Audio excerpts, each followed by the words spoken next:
Hey guys, Ryan the Nerd here, and today we're going to be taking a look at the Make-A-Wish Sully Funko Pop. So yeah, Jordan got me this for Christmas, and I'm doing, reviews of all the stuff that I got for Christmas. Not all of the stuff, but just the stuff that I, that I think would make a for an actual review and stuff. Like, nobody wants to see a review of my Fitbit, okay? That's like the most boring thing ever, but I'll probably do one as a joke someday, but who knows? So, thank you, Jordan, for giving me this Funko Pop. And I do have the Cheshire Cat Make-A-Wish Funko Pop, so you guys can go check out that review, and you can go check that review if you want to. But the why I'm mentioning him here is not because they're from the same line. It's because I will be talking about some of the issues that I had with that figure in this review for comparison reasons. So if you want to know my full opinion on him instead of just looking on the bad stuff or the negative stuff about that figure, then you go check out that review. But other than that, I don't want to go in full depth on the Cheshire Cat. But we're focusing on Sully today. So this is the Make-A-Wish Funko Pop. So I don't want to go too in depth with the box here. But I really like the Pops for Purpose sticker here. It's the same thing with the box, but I just really like how that looks. And this is the Make-A-Wish one, and this one, I was actually looking for this guy, because I actually I found the Cheshire, Funko Pop, and I saw him, and I immediately got him, because I really like the Cheshire Cat, and I never had a Cheshire Cat Funko Pop in my collection, so I got that guy, but there's about, like, maybe 5, or maybe even 7, of him on just one shelf, and I saw Sully there, next to him, and I was like, oh man, I really want that one. And then I was like, all right, maybe I'll get him another day. So then I went to the mall. By the way, I got these, well, I didn't get them. Jordan told me that she got this guy from Showcase, and I also got the Cheshire Cat from Showcase, but it is just a Canadian store, very small, nothing too exciting. But I saw that guy, and I went to the store to pick him up, and then I saw that he was gone, and I was like, oh man, that's really bummed.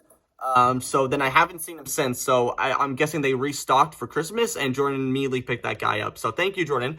And then you can see that it is from 2021, so it is quite a old but recent figure, if that makes any sense. But it's a great line here, even though that it is just repaints of old figures. But I really do like what they're going for here of, buying a Funko Pop, but you actually, all the money that people buy from these pops actually go to Make-A-Wish, so that's great for Funko here. So that is Pixar here, so he's going to fit well with my Pixar collection and my Cheshire Cat. So that's wonderful. So let's move on to the actual figure instead of talking about the box that you guys have already seen before, so let's move on. Sorry, there's no big giant box boom on the floor.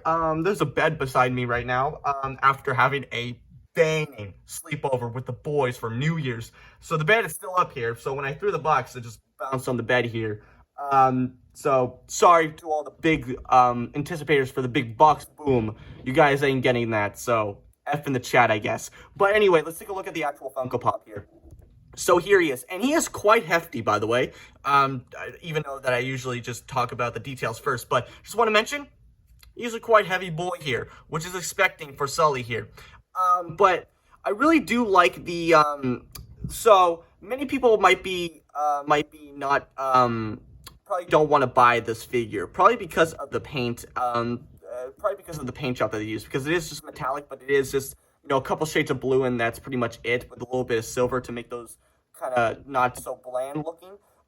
But for Sully here, sorry that you saw the Cheshire Cat, I'm just bringing him over here. But for Sully here, his actual tint of blue is pretty much identical to the shade of blue that they use for the metallic. It is a bit darker metallic than on camera than off camera. Off camera, he looks pretty.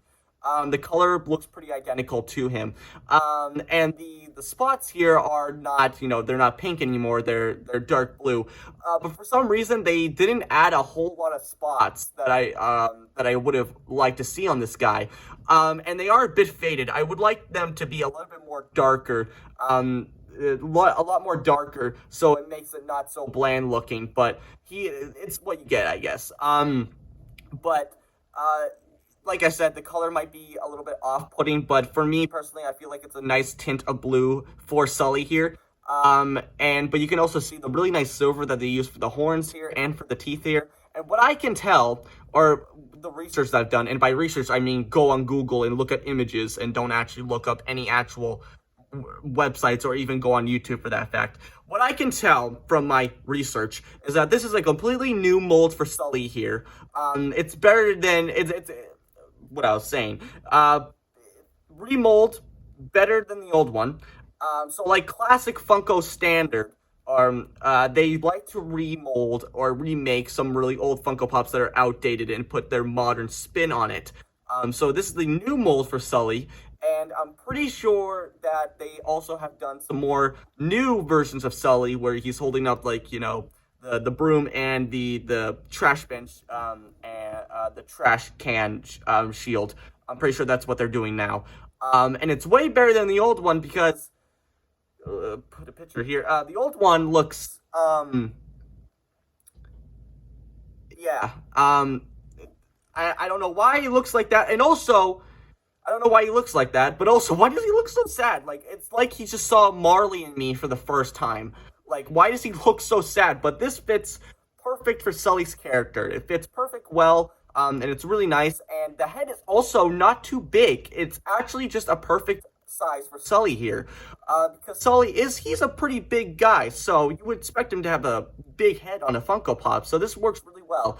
Instead of, you know, I'm glad that Funko is actually taking the liberty of criticism here, because a lot of people don't really like Funko Pops, mostly because of their heads. Their heads are way too big and their bodies are way too small, but I like how they're actually taking criticisms of that and actually giving them the proper head size, but also the proper body size. Because the Cheshire Cat here, he has a pretty small body, but he also has quite a big of a head. So I'm glad that they actually, you know, made this a little bit equal here, where he has a big head, but not too oversized. And his body here is a lot more proportionate to his head. So it's not too, like, his head, it's not like he has like a birth defect where he's slowly just gonna dip to the floor, but it actually looks like it's stable. So that's what Funko is trying to do. So I'm glad that they're doing that. But yeah, I'm glad that they're updating their old figures like usual, but also making their heads not too oversized, so it makes people more accepting to buy them. Oh, now I see what they're doing. Okay, good on you, Funko. I see what you're doing, you money grubbing. Never mind. But really nice texture on the fur here, very nice. I actually really like all the fur going down, and I actually like the spikes going down here. I don't like that crease in the tail, but what can you do about that? Really nice S-curve of the tail there, very nice. And I really do like how the eyes actually shine and makes them more of a... I really like how the light shines on his eyes there and makes him more actually have pupils. And I feel like that's pretty cute, honestly, for him. It makes him kind of look a little to the left there, so that's pretty nice. Is that Cheshire? Oh, they kind of both do that. But here's a size comparison of them. And here's where I'm going to talk some Cheshire Cat bash here. So, it's not really bashing. It's just more of a nitpick more than anything, or just a little bit of a concern. But when I first got him and I took him out of the box, he felt a bit tacky on his head and just pretty much everywhere. He's not much tacky anymore, probably because he's been taken out of his box and actually, like, put where oxygen is. He's not, like, in a sealed containment. So I'm glad that the tacky is still there, by the way, but it's not as prominent as it was before. So this is probably the same case with Sully here, but it's mostly prominent on his head, but it's probably like the same amount of tackiness of chest here than more than anything here. So it's like the same equal amount of tackiness. So it's not as prominent as before. So I'm glad that, I don't know why it's tacky, but I'm glad that it's not everywhere, because what I've seen that most people don't actually notice the tackiness, but I'm pretty sure there is a few people out there that actually notice the tackiness. It's just more prominent on certain figures, or the paint that they used, or maybe people don't care. I don't know what the problem is there, but yeah, it is just a, I'm glad that this figure, particularly this figure, doesn't have much tackiness on him, so that's great. So hopefully that tackiness will fade over time of him getting used to oxygen and breathing, so that's great. But yeah, size comparison, they fit really nicely, so that's all I have to say. But yeah, thank you, Jordan, for giving me this Funko Pop. Thank you, even though that you don't watch my videos, but I hope that you watch this video so I can give you some props for giving me this fantastic figure. But anyway, that's gonna do it for me, guys. I really hope you enjoyed this video. Like, comment, subscribe. I don't care what you do, but you guys know what time it is. So, bye, guys.